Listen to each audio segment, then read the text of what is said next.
ನಮಸ್ಕಾರ. ನಮಸ್ತೆ. ನಮಸ್ತೆ ಸರ್. ಹೇಗಿದ್ದೀರಾ? ಚೆನ್ನಾಗಿದೆ. ನಿಮ್ಮನ್ನೆಲ್ಲೋ ನೋಡಿದ್ದೀನಲ್ಲ. ಸಿನಿಮಾದಲ್ಲಿ ಮತ್ತೆ ಯಾವ ಸಿನಿಮಾದಲ್ಲಿ?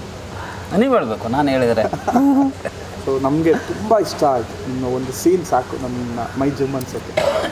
ಸೊ ನನಗೆ ಚಿತ್ರರಂಗದಲ್ಲಿ ಅದ ಪಾತ್ರ ಇನ್ನಷ್ಟು ಬೆಳೀಲಿಕ್ಕೆ ನಾಂದಿ ಕೂಡ ಆಯಿತು. ಅದು ಖಂಡಿತ ನಾವು ಅಂದರೆ ಮರೆಯೋಕ್ಕೆ ಆಗಲ್ಲ ಆ ಸೀನ್ನ. ಭಾಳ ಖುಷಿ ಆಯಿತು ನಿಮ್ಮನ್ನು ನೋಡಿ ಮಾತಾಡ್ಸಿದ್ದು. Thank you. So yeah sir, ನಿಮಗೂ ಕೂಡ ವೆಲ್ಕಮ್. ಹೇಗಿದ್ದೀರಾ? ಚೆನ್ನಾಗಿದೆ. ಇದಕ್ಕೆ ಮುಂಚೆ ನೀವು ಏನು ಮಾಡಿದ್ರಿ, ಯಾವ ಥರ? ಇದಕ್ಕಿಂತ ಮುಂಚೆ ನಾನು ಬಂದುಬಿಟ್ಟು ಹೋಸ್ಟ್, ನಿರೂಪಕ, ದಕ್ಷಿಣ ಕನ್ನಡ ಜಿಲ್ಲೆ ಮಂಗಳೂರಲ್ಲಿ. ತುಳು ಸಿನಿಮಾದಲ್ಲಿ ಸಣ್ಣ ಪುಟ್ಟ ಪಾತ್ರಗಳು ಮಾಡ್ತಾ ಇದ್ದೆ. ಮೊಟ್ಟ ಮೊದಲ ಬಾರಿಗೆ ನಾಯಕ ನಟನಾಗಿ. ಸಣ್ಣ ಆಗಿದ್ದೀರಲ್ಲ ಸ್ವಲ್ಪ? ಹೌದು, ಸಿನಿಮಾದಲ್ಲಿ ದಪ್ಪ ಇದ್ದೆ. ಸಿನಿಮಾಗೋಸ್ಕರ ದಪ್ಪ ಆಗಿದ್ದೆ. ಒಂದು 15 kg 10 kg ಜಾಸ್ತಿ ಮಾಡಿದ್ದೆ. ಈಗ ಸ್ವಲ್ಪ ಪ್ರಮೋಷನ್ ಅದು ಇದಂತ ಓಡಾಡಿ ಹೌದು, ಈಗ ಸಣ್ಣದಾಗಿದ್ದೀನಿ. ಬೆಂಗಳೂರಿಗೆ ಬಂದು ಎಷ್ಟು ವರ್ಷ ಆಯಿತು? ಬೆಂಗಳೂರಿಗೆ ಸರ್ ನಾವು ಬರ್ತಾ ಹೋಗ್ತಾ ಇರ್ತೀವಿ. ಇಲ್ಲೇ ಸೆಟ್ಲ್ ಅಂತಲ್ಲ, ಇರೋದು ಮಂಗಳೂರಲ್ಲಿ. ನಾನು ಆ್ಯಕ್ಚುಲಿ ಮೊದಲು ಬಂದಿರೋದು 2013ರಲ್ಲಿ. ನಮ್ಮದು ಮೂಕಾಂಬಿಕಾ ಚೆಂಡೆ ಸೆಟ್ ಆಗ್ತಿತ್ತು. ಚೆಂಡೆ ನಾನು ಹೋಗ್ತಾ ಇದ್ದೆ. ಮೊದಲು ನಾನು ನನ್ನ ಈ ಫೀಲ್ಡ್ ಕಲಾವಿದನಾಗಿ ಶುರುವಾಗಿದ್ದೆ ಚೆಂಡೆಯಿಂದ. ಮೂಕಾಂಬಿಕಾ ಚೆಂಡೆ ಸೆಟ್ ಮಂಗಳೂರು ಕೊಂಚಾಡಿ ಅಂತ ಅಲ್ಲಿ. ಅವ್ರ ಜೊತೆ ಬೆಂಗಳೂರಿಗೆ ಫಸ್ಟ್ ಬಂದಿರೋದು ನಾನು, ಚೆಂಡೆಗೆ ಅಂತ ಬಂದಿದ್ದೆ. ಬೆಂಗಳೂರು ಕನ್ನಡ ಸಹ ಚೆನ್ನಾಗಿ ಮಾತಾಡ್ತಿದ್ದೀರಾ? ಯಾರು? ನಾನಾ? ಅಯ್ಯೋ, ಸೊ ಮಂಗಳೂರು ಕನ್ನಡನೇ ಮಾತಾಡಿ. ನಾನು ಮಂಗಳೂರು ಕನ್ನಡನೇ ಮಾತಾಡೋದು ನಾನು. ಹೌದಾ? ಮಂಗಳೂರು ಕನ್ನಡನೇ ಮಾತಾಡ್ತಾ ಇರೋದು. ಹೌದಾ? ಸ್ವಲ್ಪ ಡಿಗ್ನಿಟಿಯಾಗಿ ಬೆಂಗಳೂರಲ್ಲಿ ಪದಗಳು. ಹಂಗೆ. ಸೊ ಅದಕ್ಕೆ ಒಬ್ಬ ನಿರೂಪಕರಾಗಿ ತುಂಬ ಬೆಳೆದಿದ್ದಾರೆ ಅಂತ ಲೆಕ್ಕ ಆಯಿತು. ಓಕೆ. ಸೊ ನೀವು ಅವರ ತಂದೆ ಸಿನಿಮಾದಲ್ಲಿ ತಂದೆ ಪಾತ್ರ. ಹೇಳಿ, ಹೇಗಿತ್ತು ಪಾತ್ರ? ಸೊ ನೀವು ಒಪ್ಕೊಳ್ಳೋಕೆ ಏನು ಕಾರಣ ಆಯಿತು? ಕಾರಣ ಏನಿಲ್ಲ, ಇದಕ್ಕಿಂತ ಮುಂಚೆ ಅನೀಶ್ ಅವರ ಒಂದು ವೆಬ್ ಸೀರೀಸಲ್ಲಿ ನಾನು ಮಾಡಿದ್ದೆ. ಅದರಲ್ಲೂ ಮಾಡಿದ್ದೆ. ಸೊ ಇದರಲ್ಲಿ ಫೋನ್ ಬಂತು, ನವೀನಣ್ಣ ನೀವು ಇದರಲ್ಲಿ ಒಂದು ಪಾತ್ರ ಮಾಡಬೇಕು ಅಂತ. ಪಾತ್ರ ಮಾಡಬೇಕಂತ ಹೇಳಿದ ತಕ್ಷಣ ಅವರು ಹೇಳಿದ್ದು ಪಾತ್ರ ತುಂಬ ಸೌಮ್ಯವಾಗಿರುತ್ತೆ ಅಂತ ಅದು ಮೊದಲಾಗಿ ಹೇಳಿದರು. ಅದಕ್ಕೆ ನಾನು ಹೇಳಿದೆ, ಡೈರೆಕ್ಟ್ರೆ ನಾನು ಮಾಡ್ಬೋದಾ ಅಂತ ಹೇಳಿದೆ. ನನಗೂ ಆ ಪಾತ್ರಕ್ಕೂ ತುಂಬ ವ್ಯತ್ಯಾಸ ಇದೆ. ಅದಕ್ಕಿಂತ ಮುಂಚೆ ಮಾಡಿದ ಕೆಲವು ಪಾತ್ರಗಳು ಕೂಡ ಜೋರಾಗಿತ್ತು, ಆ ಫೋರ್ಸಲ್ಲಿತ್ತು. ಬಟ್ ಇದರಲ್ಲಿ ಸೌಮ್ಯವಾಗಿ ಮಾಡೋದಂದರೆ ನನಗೊಂದು ಸ್ವಲ್ಪ ಡೌಟ್ ಇತ್ತು. ಅದನ್ನು ಕೇಳುವಾಗ ಇಲ್ಲ, ನನ್ನ ತೊಂದರೆ ಇಲ್ಲ, ನೀವು ಮೀಸೆಯಲ್ಲಿ ತೆಗೆದು ಬನ್ನಿ, ನಾನು ಮಾಡಿಸ್ತೇನೆ ಅಂತ ನಿರ್ದೇಶಕರು ಹೇಳಿದರು. ನಾನು ಅಲ್ಲಿ 0 ಆಗಿ ಹೋಗಿದ್ದೆ, ಮಾಡಿಸಿದರು. ಮಂಗಳೂರಿನ ಜನ ಟೋಟಲಿ ದಸ್ಕತ್ನ ಸಿನಿಮಾ ಪಾತ್ರಗಳನ್ನು ಮೆಚ್ಚಿಕೊಂಡಿದ್ದಾರೆ. ಹಾಗಾಗಿ ನಾವು ಒಂದು ಮಟ್ಟಿಗೆ ಓಕೆ ಅಂತ ಆಗಿದೆ ನಮಗೆ. ಅಂಡ್ ಈ ಗಡ್ಡೆ ಎಲ್ಲ ಬಿಟ್ಟು ಈ ಕ್ಯಾರೆಕ್ಟರ್ಗೆ ಅಲ್ಲ ಬೇರೊಂದು ಸಿನಿಮಾ, ಮತ್ತೊಂದು ಸಿನಿಮಾ ಆಯ್ತು. ಯಾವುದು? ದೊಡ್ಡ ಸಿನಿಮಾ ಅದು. ನಾವು ಕೇಳಲ್ಲ ಯಾವುದು. ಅದು ಸಿನಿಮಾ ರಿಲೀಸ್ ಆದ್ಮೇಲೆ ನಿಮ್ಮ ಮುಂದೆ ಬರುತ್ತೆ. ಹೇಳಿ. ಸೊ ನಿಮ್ಮ ಪಾತ್ರದ ಬಗ್ಗೆ ಹೇಳಿ, ನನ್ನ ಪಾತ್ರದ ಒಂದು ಚಿತ್ರದ ಬಗ್ಗೆ ಹೇಳಿ. ನನ್ನ ಪಾತ್ರ ಬಂದುಬಿಟ್ಟು, ಪಾತ್ರದ ಹೆಸರು ಶೇಖರ ಅಂತ. ಒಬ್ಬ ಹಳ್ಳಿಯ ಹುಡುಗ. ಇಲ್ಲಿ ಏನು ನನ್ನನ್ನು ನೋಡ್ತಾ ಇದ್ದೀರಿ, ದೀಕ್ಷಿತ್. ತೆರೆ ಮೇಲೆ, ಸ್ಕ್ರೀನ್ ಮೇಲೆ ಈ ಒಂದು ಮುಖಾನ, ಈ ದೀಕ್ಷಿತ್ನ ನೋಡಲ್ಲ. ಕರೆಕ್ಟಾಗಿ ಅಪೋಸಿಟ್ ಆಗಿರುತ್ತೆ ಅಲ್ಲಿರುವಂಥ ಪಾತ್ರ. ಶೇಖರ ಪಾತ್ರ ಮಾಡಬೇಕಾದ್ರೂ ಕೂಡ ಸ್ವಲ್ಪ ಪೂರ್ವ ಸಿದ್ಧತೆ ತಯಾರಿ ಇತ್ತು. ಒಂದು 3 ತಿಂಗಳು ಮುಂಚೆನೇ ತಯಾರಿ ಮಾಡಿದ್ದೆ. ನಮ್ಮ ನಿರ್ದೇಶಕರು ಅನೀಶ್ ನನಗೆ ಒಂದು ಶೇಖರ್ ಅನ್ನುವಂಥ ಪಾತ್ರ ಹಿಂಗೇನೆ ಇರಬೇಕು ಅಂತ ಅವರ ಒಂದು ಕಲ್ಪನೆ ಇತ್ತು. ಆ ಕಲ್ಪನೆ ಹೆಂಗಿತ್ತು ಅಂತ ಹೇಳಿದ್ರೆ, ನಾನು ಹಿಂಗೇನೆ ಹೋಗಿ ಆ್ಯಕ್ಟ್ ಮಾಡಿಲ್ಲ. ಮೊದಲಿಗೆ ಗಡ್ಡ ತೆಗಿಬೇಕಂತ ಹೇಳಿದರು, ಗಡ್ಡ ತೆಗೆದೆ. ಆಮೇಲೆ ಕೂದಲು ಮೊದಲೇ ಬಿಡೋಕ್ಕೆ ಹೇಳಿದರು, ಕೂದಲು ಹಿಂಗೇನೆ ಬಿಟ್ಟಿದ್ದೆ. ಆಮೇಲೆ ಕಪ್ಪಾಗಬೇಕಂತ ಹೇಳಿದರು. ಕಪ್ಪಾಗಬೇಕಾದ್ರೆ ಏನು ನ್ಯಾಚುರಲ್, ನಮ್ಮ ಸಿನಿಮಾದಲ್ಲಿ ಯಾರಿಗೂ ಕೂಡ ಮೇಕಪ್ ಇಲ್ಲ, ನ್ಯಾಚುರಲಾಗಿ ಕಪ್ಪಾಗಬೇಕು. ನಾನು ಬಿಸಿಲಲ್ಲಿ ಮಲಗಕ್ಕೆ ಶುರು ಮಾಡಿದೆ. ಮನೆಯಲ್ಲಿ ಮೊದಲು ಮಲಗಕ್ಕೆ ಶುರು ಮಾಡಿದೆ. ಮನೆಯಲ್ಲಿ ನನ್ನ ತಾಯಿ ನೋಡಿ ಬೈಯಕ್ಕೆ ಶುರು ಮಾಡಿದ್ರು. ಆಮೇಲೆ ಮಂಗಳೂರು ಬೀಚಿಗೆ ಬಂದು ಮಲಗಕ್ಕೆ ಶುರು ಮಾಡಿದೆ. ಆಮೇಲೆ ಸ್ವಲ್ಪ ದಪ್ಪ ಆಗಬೇಕು ಅಂತ ಅನ್ನಿಸ್ತು. ಒಂದು 10 kg 15 kg ಜಾಸ್ತಿ ಮಾಡಿದೆ ಸಿನಿಮಾಕ್ಕಂತ ಜಿಮ್ಮಿಗೆ ಹೋಗಿ. ಆಮೇಲೆ ಗಡ್ಡೆಲ್ಲ ತೆಗೆದೆ. ಆವಾಗ ಏನು 50% ಏನೋ ಶೇಖರ ಆಯಿತು. ಆಮೇಲೆ ಫುಲ್ ಶೇಖರ್ ಆಗಬೇಕಲ್ಲ, ಏನು ಕೇಪಲ ಪಲ್ಕೆಯ ಶೇಖರ ಆಗಬೇಕಾದ್ರೆ ಆ ಕತೆ ನನಗೆ ಗೊತ್ತಿತ್ತು. ಶೇಖರ ಹಿಂಗೆ, ಅವನ ದಿನನಿತ್ಯದ ಬದುಕೇನು, ಅವನು ಹೆಂಗೆ ನಡೀತಾನೆ, ಅವನು ಫುಲ್ ಕಂಪ್ಲೀಟ್ ನಮ್ಗೆ ಗೊತ್ತಿತ್ತು. ಯಾಕಂತ ಹೇಳಿದ್ರೆ ನಾವೇ ಏನು ಸ್ಕ್ರೀನ್ ಪ್ಲೇ ಕತೆ ಎಲ್ಲ ನಮಗೇನೆ ಗೊತ್ತಿರೋದ್ರಿಂದ ಗೊತ್ತಿತ್ತು. ಹಂಗೆ ನಾವು ಶೇಖರ ನಮ್ಮ ಕಥೆನ ನಾನೇ ಹೇಳ್ಕೊತಿದ್ದೆ, ಮೊಬೈಲಲ್ಲಿ ರೆಕಾರ್ಡ್ ಮಾಡ್ತಾಯಿದ್ದೆ. ನನ್ನ ಹೆಸರು ಶೇಖರ, ನನ್ನ ಹೆಸರು ತನಿಯಾ, ನನ್ನ ಊರು ಕೇಪ್ಲಪಲ್ಕೆ, ಆ ಥರ ಹೇಳ್ಕೊಂಡು ರೆಕಾರ್ಡ್ ಮಾಡೋದು. 40 ನಿಮಿಷ ರೆಕಾರ್ಡ್ ಈಗಲೂ ಕೂಡ ಮೊಬೈಲಲ್ಲಿ ಇದೆ, ಒಂದು 5-6 ರೆಕಾರ್ಡ್. ಅದನ್ನೇ ಕೇಳ್ಕೊಂಡು ಹೋಗೋದು, ಎಲ್ಲೋದ್ರೂ ಕೂಡ ಅದನ್ನೇ ಕೇಳ್ಕೊಂಡು ಹೋಗೋದು, ಆ ಕಥೆನ ಕೇಳ್ಕೊಂಡು ಹೋಗೋದು. ಆ ಕೇಳಿ ಶೇಖರ ಆಗಿ ಪರಿವರ್ತನೆ ಆಯಿತು. ಆಮೇಲೆ ಸಿನಿಮಾ ನೋಡಿ ಬಂದವರು ಕೂಡ ಆ ಶೇಖರ ಇಲ್ಲಿ ಅಂತ ಕೇಳ್ಕೊಂಡು ಬರ್ರು ನನ್ನ ಹತ್ರನೇ ಕೇಳ್ಕೊ ಬರ್ತಾಯಿದ್ರು, ಶೇಖರ ಪಾತ್ರ ಮಾಡಿದವ್ರು ಯಾರು, ನಾನೇ ಅಂತ ಹೇಳ್ತಿದ್ದೆ. ಅವ್ರಿಗೆ ಇಷ್ಟ ಆಯಿತು, ಇಷ್ಟಪಟ್ಟರು. ಅಲ್ಲಿ ಜನತೆ ಎಲ್ಲರೂ ಕೂಡ ಸೇರಿ ಸಿನಿಮಾನ ಬಹಳ ದೊಡ್ಡ ಮಟ್ಟದಲ್ಲಿ ಗೆಲ್ಲಿಸಿ 70 ದಿನಗಳ ಕಾಲ ಅಲ್ಲಿ ಏನು ರನ್ ಆಯಿತು ಸಿನಿಮಾ. ಈಗ ಅಲ್ಲಿಗೆ ಮಾತ್ರ ಸೀಮಿತ ಆಗಿರ್ಬೋದು, ಇಡೀ ಕರ್ನಾಟಕದ ಜನತೆ ಈ ಸಿನಿಮಾ ನೋಡಬೇಕು ಅನ್ನುವಂಥ ಒಂದೇನು ನಿರೀಕ್ಷೆಯನ್ನು ಇಟ್ಕೊಂಡು, ಆಸೆಯನ್ನು ಇಟ್ಕೊಂಡು ಈಗ ಕನ್ನಡದಲ್ಲಿ ಏನೋ ಸಿನಿಮಾನ ಬಿಡುಗಡೆ ಮಾಡ್ತಾ ಇದೆ. ಶೇಖರ ಪಾತ್ರ ಏನು ಮಾಡುತ್ತೆ ಆ್ಯಕ್ಚುಲಿ? ಶೇಖರ ಪಾತ್ರ ಒಂದು ಲೈನ್ ಹೇಳಿದ್ದಾರೆ, ಸಿನಿಮಾ ಸ್ಟೋರಿ ಬೇಡ, ಒಂದು ಲೈನ್. ಶೇಖರ ಏನು ಗೊತ್ತಾ, ಒಂದು ಎಲ್ಲಿ ತಪ್ಪಾಗುತ್ತೆ, ಎಲ್ಲಿ ತಪ್ಪು ನಡೀತಾ ಇರುತ್ತೆ ಅಲ್ಲಿ ಅವನು ತಿರುಗಿ ಬೀಳ್ತಾನೆ ಅನ್ನುವಂಥದ್ದು. ಬಹಳ ಕೋಪಿಷ್ಟ ಅವನು. ಆ ಊರಿಗೋಸ್ಕರ ಏನಾದರೂ ಮಾಡಬೇಕು, ಆ ಥರ ಒಂದು. ನೀವು ಹಂಗೆ ಅನ್ಸುತ್ತಾ? ನನ್ನ ನೋಡಿದ್ರೆ ತುಂಬ ಪಾಪದವರು ಎಲ್ಲರೂ ಸಿನಿಮಾದಲ್ಲಿ ಪಾತ್ರಗಳು ವಿರುದ್ಧ ದಿಕ್ಕಿಗೆ ಸಿಕ್ಕಿವೆ. ನೋಡಿದ್ರೆ ತುಂಬ ಕೋಪಿಷ್ಟ, ಆದರೆ ಬಹಳ ಸೌಮ್ಯವಂತ. ನಾನು ಪಾತ್ರದಲ್ಲಿ ಬಹಳ ಸೌಮ್ಯವಂತ, ಈ ಥರ ಕೋಪಿಷ್ಟ, ರಿಯಲ್ ಆಗಿ ಕೋಪಿಷ್ಟ. ಹಾಂ, ಮಾತಾಡಕ್ಕೆ ಭಯ ಪಡ್ತಾರಲ್ಲಿ ಮಂಗಳೂರಲ್ಲಿ. ಇವರು ನಿಜ ಜೀವನದಲ್ಲಿ ಬಸ್ ಕಂಡಕ್ಟರ್ ಇವರು. ಈಗ ಬಿಟ್ಟಿದ್ದಾರೆ, ಸಿನಿಮಾ ಎಲ್ಲ ಬಂದು ಎಷ್ಟು 2019ಕ್ಕೆ ನಾನು ಹೊರಗೆ ಬಸ್ಸಲ್ಲಿ ನಿರ್ವಾಹಕನ ಕೆಲಸ ಮಾಡ್ತಾಯಿದ್ದೆ. ಅದರ ಜೊತೆ ರಂಗಭೂಮಿಯ ಒಡನಾಟ. ನಂತರ 2010ರಿಂದ ತುಳು ಇಂಡಸ್ಟ್ರಿಗೆ ನಾನು ಪಾದಾರ್ಪಣೆ ಇತ್ತು.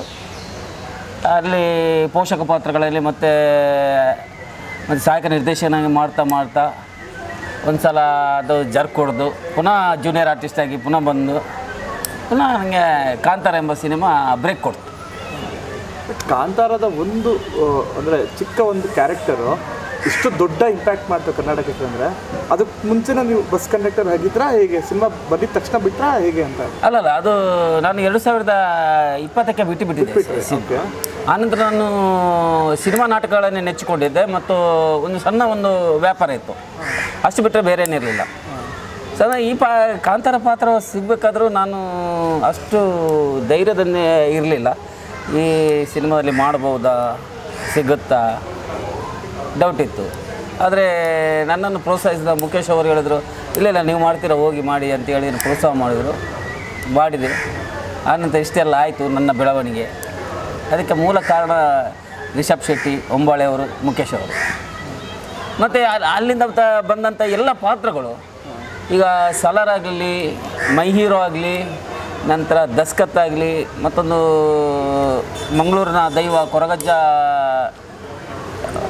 ಒಂದು ಸಿನಿಮಾ ಬರ್ತಿದೆ, ಅದರಲ್ಲೂ ಪಾತ್ರ ಮಾಡಿದೆ. ಇದಕ್ಕೆಲ್ಲ ಮೂಲ ಕಾರಣ ಕಾಂತಾರ ಆಯಿತು ಅಂತ ಹೇಳಲಿಕ್ಕೆ ಇಷ್ಟಪಡ್ತೀನಿ. ಅಂದರೆ ಆ ಜರ್ನಿಯಲ್ಲಿ ಒಂದು ಬದಲಾವಣೆ ನಿಮ್ಮ ಲೈಫ್ನ ಟರ್ನ್ ಆಗುತ್ತೆ ಕಂಪ್ಲೀಟಾಗಿ. ಹೌದೌದು. ಈಗ ಬರೀ ನಾಟಕಗಳನ್ನು ಮಾಡ್ತಾ ಇದ್ರಿ ಅಂತ ಹೇಳಿದ್ರೆ, ಹೌದು. ಸೊ ಅದು ಸಹ ಅಷ್ಟು ಒಂದು ಜೀವನಕ್ಕೆ ಕೊಡಲ್ಲ. ಈಗ ಪ್ರಾಮುಖ್ಯತೆ ಇಲ್ಲ, ಹಂಗಾಗ್ಬಿಟ್ಟಿದೆ. ಈಗ ರಂಗಭೂಮಿ ಅನ್ನೋದು ಎಷ್ಟು ಕಷ್ಟಪಡ್ತಾ ಇದ್ರಿ ಕಲಾವಿದರು ನೋಡಿದ್ದೇವೆ ನಾವು.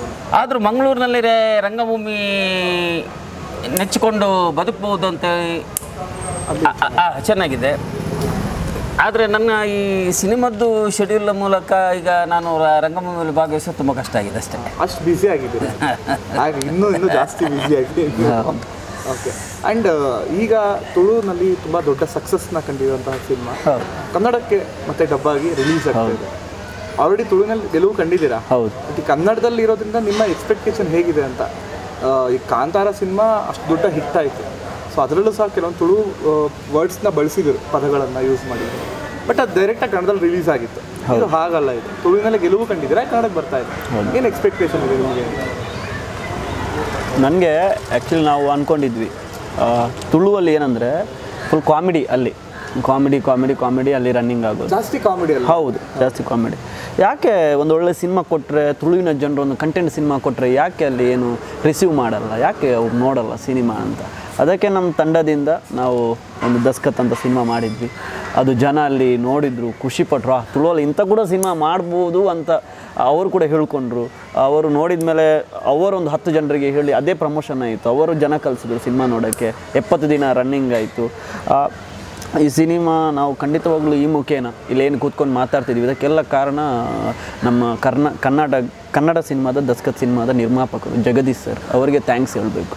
ಅವರು ಈ ಸಿನಿಮಾನ ನೋಡಿ, ಈ ಒಂದು ಸಿನಿಮಾ ಟ್ರೈಲರನ್ನು ನೋಡಿ, ಇದು ಕೇವಲ ದಕ್ಷಿಣ ಕನ್ನಡ ಜಿಲ್ಲೆಗೆ ಎಲ್ಲ ಸೀಮಿತ, ಇದು ಇಡೀ ಕರ್ನಾಟಕದ ಜನತೆ ಈ ಸಿನಿಮಾ ನೋಡಬೇಕು ಅಂತ ಹೇಳಿ ನಮಗೆ ಒಂದು ಏನೋ ಸಪೋರ್ಟ್ ಮಾಡಿ ಆ ಸಿನಿಮಾನ ತಗೊಂಡು ಈಗ ಇಷ್ಟು ದೊಡ್ಡ ಮಟ್ಟದಲ್ಲಿ ಬಿಡುಗಡೆ ಮಾಡ್ತಿದ್ದಾರಲ್ಲ, ಅವರಿಗೆ ಥ್ಯಾಂಕ್ಸ್ ಹೇಳಬೇಕು ಜಗದೀಶ್ ಸರ್ಗೆ. ನಾವು ಕೂಡ ಅಂದ್ಕೊಂಡಿರಲಿಲ್ಲ, ನಾವೆಲ್ಲೋ ಒಂದು ಮೂಲೆಯಲ್ಲಿ ಕೂತ್ಕೊಂಡು ಏನೋ ಹಳ್ಳಿಯಲ್ಲಿ ಕೂತ್ಕೊಂಡು ಒಂದು ಕತೆ ಬರೆದು ಸಿನಿಮಾ ಮಾಡಬೇಕಂತ ಹೊರಟವರು ಇವತ್ತೇನು ಕನ್ನಡ ಚಾನೆಲ್ ಮುಂದೆ ಕೂತ್ಕೊಂಡು ಏನೋ ಮಾತಾಡ್ತಿದ್ವಿ ದಸ್ಕತ್ ಸಿನಿಮಾದ ಬಗ್ಗೆ ಅಂತ ಹೇಳಿದ್ರೆ ತುಂಬ ಖುಷಿಯಾಗುತ್ತೆ. ಅಲ್ಲಿಯ ಜನ ತೋರಿಸಿದಂಥ ಪ್ರೀತಿ ಆಗಿರ್ಬೋದು, ಇಲ್ಲಿ ಏನು 16ನೇ ಅಂತಾರಾಷ್ಟ್ರೀಯ ಮಟ್ಟದ ಪ್ರಶಸ್ತಿ, ಅದರಲ್ಲಿ ಏನು 3rd ಪ್ರೈಸ್ ಬಂತು ಇಲ್ಲಿ ಬೆಂಗಳೂರಲ್ಲಿ. ಆಮೇಲೆ ನಾವು ಬೆಂಗಳೂರಲ್ಲಿ ಶೋ ಮಾಡಿದ್ವಿ ಸಿನಿಮಾನ, ಅಲ್ಲಿ ರನ್ನಿಂಗ್ ಆಗ್ತಿರ್ಬೇಕಾದ್ರೆ ಇಲ್ಲೊಂದು 2 ಶೋ ಮಾಡಿದ್ವಿ. ಇಲ್ಲಿ ತುಳುವಿನ ಜನ ಮಾತ್ರ ನೋಡಿಲ್ಲ, ಕನ್ನಡದವರು ಕೂಡ ಬಂದು ಸಿನಿಮಾ ನೋಡಿದರು. ಅವ್ರನ್ನೂ ಕೂಡ ಅವರು ತುಳುವಲ್ಲಿ ಸಿನಿಮಾ ನೋಡಿದ್ದು. ಏನು ಅವರಿಗೆ ತುಳು ಭಾಷೆ ಕೂಡ ಅರ್ಥ ಆಗುತ್ತೆ, ಬರಲ್ಲ ಮಾತಾಡೋಕ್ಕೆ, ಕೆಲವರಿಗೆ ಅರ್ಥ ಆಗಲ್ಲ. ಅಂಥವ್ರು ಕೂಡ ಸಿನಿಮಾ ನೋಡಿ ಎಷ್ಟು ಚೆನ್ನಾಗಿ ಮಾಡಿದ್ದೀರಿ ಸಿನಿಮಾ, ಇದು ಕನ್ನಡದಲ್ಲಿ ಬರಬೇಕು ಅಂಥವ್ರೆಲ್ಲ ಹೇಳಿದಾಗ ನಮಗೆ ಏನೋ ತುಂಬ ಖುಷಿ ಆಯಿತು. ನಾವೇನೋ ಮಾಡಿದ್ದೀವಿ, ಜನ ಇಷ್ಟಪಡ್ತಿದ್ದಾರೆ ಅಂತ ಹೇಳಿದ್ರೆ ಅದೊಂದು ಖುಷಿಯೇ ಬೇರೆ ಅಂತ. ಆ್ಯಂಡ್ ಈಗ ದಸ್ಕತ್ ಅಂದರೆ ಸಹಿ ಅಂತ. ಹೌದು. ನಿಮ್ಮ ರಿಯಲ್ ಲೈಫಲ್ಲಿ ಸಹಿಯ ಒಂದು ಘಟನೆ ಏನಾದರೂ ಇದೆಯಾ? ಇದೆ, ನಮಗೆ ಕನೆಕ್ಟ್ ಆಗುತ್ತೆ ಸಿನಿಮಾ ನಿಮಗೂ ಕೂಡ ಅಂತ. ಆ ಥರ ಆಗುತ್ತೆ. ಈ ಸಿನಿಮಾ ನೋಡಿದಾಗ ಎಲ್ಲರೂ ಕೂಡ ಕನೆಕ್ಟ್ ಆಗುತ್ತೆ. ಸಿಗ್ನೇಚರ್ ಬಗ್ಗೆ ಖಂಡಿತವಾಗ್ಲೂ ಕನೆಕ್ಟ್ ಆಗುತ್ತೆ. ಹೌದು. ಮತ್ತು ನಮ್ಮ ಲೈಫಲ್ಲಿ ಕೂಡ ಸಿಗ್ನೇಚರ್ ಅಂತ ಬಂದಾಗ ನಮಗೆಲ್ಲರಿಗೂ ಕೂಡ ಅದು ಅನುಭವ ಹಾಗೆ ಆಗುತ್ತೆ. ಹೆಂಗೆ ಹೇಳಿದ್ರೆ ನಾವು ಸ್ಕೂಲಿಗೆ ಹೋಗಬೇಕಾದ್ರೆ ಸ್ಕೂಲಲ್ಲಿ ಕೊಡ್ತಾರೆ, ಮಾರ್ಕ್ ಕಾರ್ಡ್ ಕೊಡ್ತಾರೆ, ಅದಕ್ಕೆ ಸಿಗ್ನೇಚರ್ ಹಾಕಿಸ್ಬೇಕು. ತಾಯಿ ಮನೆಯಲ್ಲಿ ಜೋರಿದ್ರೆ ತಂದೆ ಹಾಕ್ತಾರೆ, ಇಬ್ಬರು ಕೂಡ ಜೋರಿದ್ರೆ ನಾವೇ ಹಾಕೊಂಡು ಹೋಗ್ತೀವಿ. ಅದೊಂದು ಇನ್ಸಿಡೆಂಟ್ ಇರುತ್ತೆ. ಸಿಗ್ನೇಚರ್ ಬಹಳ ಮುಖ್ಯ ಪಾತ್ರ ಆಗುತ್ತೆ ಅಂತ ನಮ್ಮ ಲೈಫಲ್ಲಿ. ಒಂದು ಬ್ಯಾಂಕ್ಗೆ ಹೋಗಬೇಕಾದ್ರು ಸಿಗ್ನೇಚರ್, ಒಂದು ಚೆಕ್ಕಲ್ಲಿ ಕೂಡ ಸಿಗ್ನೇಚರ್ ಮಿಸ್ ಆದರೆ ಹಣ ಸಿಗಲ್ಲ. ಬಹಳ ಮುಖ್ಯ, ಬಹಳ ಪ್ರಾಮುಖ್ಯತೆ ಇದೆ ಸಿಗ್ನೇಚರ್ಗೆ. ದಸ್ಕತ್ತಲ್ಲೂ ಕೂಡ ಸಿನಿಮಾದಲ್ಲೂ ಕೂಡ ಸಿಗ್ನೇಚರ್ಗೆ ಬಹಳ ಒಂದು ಪ್ರಾಮುಖ್ಯತೆ ಇದೆ. ಆ ದಸ್ಕತ್ತಿಂದ ಏನೆಲ್ಲ ಆಗುತ್ತೆ, ಆ ಬಡವರ ಬದುಕು ಹೆಂಗಿರುತ್ತೆ ದಸ್ಕತ್ತಿಂದ, ಅವರು ಎಷ್ಟು ಕಷ್ಟಪಡ್ತಾರೆ ಒಂದು ದಸ್ಕತ್ತಿಗೋಸ್ಕರ, ಅದೆಲ್ಲವೂ ಕೂಡ ಸಿನಿಮಾದಲ್ಲಿ ನೋಡಿದಾಗ ನಮ್ಮನ್ನು ಕೂಡ ಕಾಡ್ತದೆ. ನಾನೆಲ್ಲೂ ಹೋದಾಗ ಕೂಡ ಒಂದು ಇಂಟರ್ವ್ಯೂ ಮಾಡಿದಾಗ ನಾನು ಹೇಳೋದಿಷ್ಟೇ, ದಸ್ಕತ್ ಸಿನಿಮಾ ನೀವು ನೋಡ್ತಿರ್ಬೇಕಾದ್ರೆ ಒಂದು 2 ಗಂಟೆ ಸಿನಿಮಾ ನೋಡಿದಾಗ ನೀವು ಖಂಡಿತವಾಗ್ಲೂ ಟ್ರಾವೆಲ್ ಮಾಡ್ತೀರಿ. ಥಿಯೇಟ್ರಲ್ಲಿ ನೀವು ಸಿನಿಮಾ ನೋಡಿದಾಗ ನೀವು ಪಾತ್ರ ಆಗ್ತೀರಿ ಅಂತ, ಒಂದು ಪಾತ್ರ ಆಗ್ತೀರಿ. ಏನು ಶೇಖರ ಪಾತ್ರ ಇದ್ದರೆ, ತನಿಯಾ ಕ್ಯಾರೆಕ್ಟರ್ ಇದ್ದರೆ, ನನ್ನ ಊರಲ್ಲಿ ಕೂಡ ಒಬ್ಬ ಶೇಖರ ಇದ್ದಾನೆ, ನನ್ನ ಮನೆ ಪಕ್ಕದಲ್ಲಿ ಕೂಡ ಒಬ್ಬ ಶೇಖರ ಇದ್ದಾನೆ. ಆ ಥರ ಖಂಡಿತವಾಗ್ಲೂ ಕಾಡುತ್ತೆ. ಇದು ನಾನು 100% ನಾನು ಪ್ರಾಮಿಸ್ ಮಾಡ್ತೀನಿ, ಈ ಥರ ಕಾಡುತ್ತೆ ಅಂತ. ಟ್ರಾವೆಲ್ ಖಂಡಿತವಾಗ್ಲೂ ಜನ ಮಾಡ್ತಾರೆ ಥಿಯೇಟ್ರಲ್ಲಿ. ಆ್ಯಂಡ್ ಸರ್, ಕಾಂತಾರ ಸಲಾರ್ ನಂತರ ಬರ್ತಾರ ಸಿನಿಮಾ ಅಲ್ವಾ ಕನ್ನಡದಲ್ಲಿ? ಮಯೂರು, ಹೌದು, ದಸ್ಕತ್. ಸೊ ಈಗ ದಸ್ಕತ್ ಬರ್ತಾ ಇದೆ. ಸೊ ಎಷ್ಟು ಖುಷಿಯಾಗಿದ್ದೀರಾ?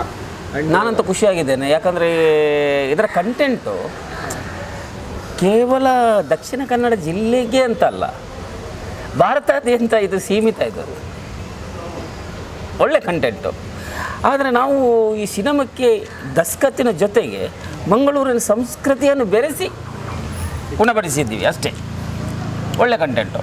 ಹಾಗಾದರೆ ಈ ಮಂಗಳೂರಿನ ಸಂಸ್ಕೃತಿ ಭಾರತದಾದ್ಯಂತ ಈಗಾಗಲೇ ಪ್ರಚಲಿತದಲ್ಲಿದೆ, ನೋಡಿದ್ದಾರೆ ಮೊದಲೇ. ಇದನ್ನು ನಾವು ಇದನ್ನು ಸೇರಿಸಿಕೊಟ್ಟಾಗ ಇವರಿಗೂ ಬೆಂಗಳೂರಿನ ಜನರಿಗೂ ಇಷ್ಟ ಆಗಿದೆ. ಅವರ ಒತ್ತಡದ ಮೇರೆಗೇ ಈ ಸಿನಿಮಾ ಕನ್ನಡಕ್ಕೆ ಡಬ್ ಆಗ್ತಾ ಇರೋದು. ನನಗಂತೂ ತುಂಬ ಖುಷಿ ಇದೆ. ನನ್ನ ಇದು 3ನೇ ಕನ್ನಡ ಸಿನಿಮಾ ಅಂತೇಳಿ. ಸೊ ಒಳ್ಳೇದಾಗಲಿ. ಮತ್ತೆ ನಿಮ್ಮನ್ನ ದೊಡ್ಡ ಸ್ಕ್ರೀನಲ್ಲಿ ಬೇರೆ ಥರ ನೋಡೋಕೆ ನಾವು ಕಾಯ್ತಾ ಇದ್ದೀವಿ. ದಸ್ತಕ್ ನೆಕ್ಸ್ಟ್ ಮುಂದಿನ ಸಿನಿಮಾ ಮೂಲಕ ದಸ್ಕತ್. ಆ್ಯಕ್ಚುಲಿ ದಸ್ಕತ್ ಎಂಬುದು ಅದು ಹಿಂದಿ ಪದ. ದಸ್ಕತ್ ಅಂತ ಹಿಂದಿ ಪದ. ಸಹಿ ದಸ್ಕತ್ ಅಂತ ಹಿಂದಿ ಪದ. ಆ ಹಿಂದಿ ಪದ ಮಂಗಳೂರಿನಲ್ಲಿ ಹೆಂಗಂದರೆ, ಈ ಹೆಚ್ಚಾಗಿ ಬಾಂಬೆಯಲ್ಲಿ ಇರೋದ್ರಿಂದ ಈ ತುಳು ಮತ್ತು ಹಿಂದಿ ಭಾಷೆಯನ್ನು ಮಿಕ್ಸ್ ಮಾಡಿ ಮಾತಾಡೋದ್ರಿಂದ ಆ ದಸ್ಕತ್ ದಸ್ಕತ್ ದಸ್ಕತ್ ಅದು ಈಗ ತುಳು ಪದವೇ ಆಗಿ ಹೋಗಿದೆ. ತುಳುಗೆ ಸೇರ್ಕೊಂಡ್ಬಿಟ್ಟಿದೆ ದಸ್ಕತ್ ಅಂತೇಳಿ. ಥ್ಯಾಂಕ್ ಯು ಅಂಡ್ ಇಬ್ಬರಿಗೂ. ಸೊ ತುಂಬ ಖುಷಿ ಆಯಿತು ನಿಮ್ಮ ಜೊತೆ ಮಾತಾಡಿ.